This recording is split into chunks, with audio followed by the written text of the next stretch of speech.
So స్పెసిఫిక్గా ఈ methyl prednisolone మన ఆర్థోపెడిక్స్లో ఎందుకు ఇంపార్టెంట్ అంటే, చాలామంది రూరల్ సెట్టింగ్స్లో పెయిన్ ఉంది కదా అని చెప్పి తెచ్చుకోవటం, దీనికి తగ్గుతుందని చెప్పి దీన్ని అబ్యూస్ చేయడం స్టార్ట్ చేస్తారు. అంటే ఎక్కువగా ఏ చిన్న నొప్పి ఉన్నా కానీ ప్రొలాంగ్డ్గా ఈ మంత్స్ కానీ ఇయర్స్ పీరియడ్స్ కానీ మిథైల్ ప్రెడ్నిసోలోన్ వాడుతూ ఉంటారండి.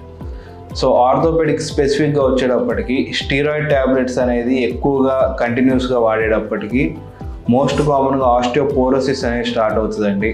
ఆస్టియోపోరోసిస్తో పాటు వెయిట్ గెయిన్ అవటము, at the same time weight gain వల్ల బోన్స్ మీద ఎక్కువ ప్రెషర్ పడి మళ్ళీ బోన్ ఆస్టియో ఆర్థరైటిస్ రావటం, వీటన్నిటికంటే డ్రెడెడ్ కాంప్లికేషన్ కొంతమందికి హిప్స్లో బ్లడ్ సప్లై అనేది అయిపోతూ ఉంటుందండి.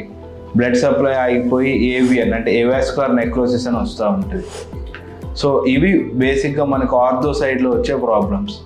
సో ఈ మిథైల్ ప్రెడ్నిసోలోన్ ట్యాబ్లెట్ అనేది మీరు చాలా కాషియస్గా ఎక్కడన్నా ఎవరన్నా మీరు మైల్డ్ పెయిన్కి కానీ దేనికన్నా ఇది సజెస్ట్ చేస్తే మీరు మిథైల్ ప్రెడ్నిసోలోన్ అనేది యూజ్ చేయొద్దు. అంటిల్ అండ్ అన్లెస్ ఒక రిజిస్టర్డ్ మెడికల్ ప్రాక్టీషనర్ డాక్టర్స్ మీకు సజెస్ట్ చేస్తేనే స్టీరాయిడ్స్ అనేది యూజ్ చేయాలండి.